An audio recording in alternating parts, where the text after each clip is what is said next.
It's amazing how the work that we do sometimes can also hold us accountable and pour into our growth So much. professionally and even personally. So much, yeah.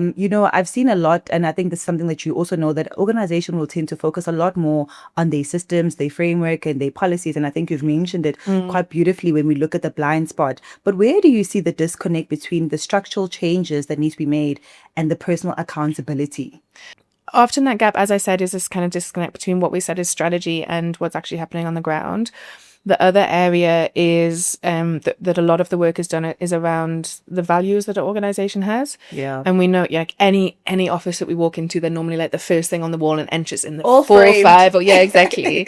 And that's cool, and that's a really, really important first step to say, okay, what are we living for? And in the work that I do with organizations around belonging, identity is like one of the really core pillars of like, who are we as an organization? Because employees then have a sense of, does that align for me? Is that a place where I want to fit in? Is it something that resonates with me on a personal level? So we have the values up on the wall, but then when you spend time, is it actually being lived? Sure. And particularly for leadership or people in leadership positions,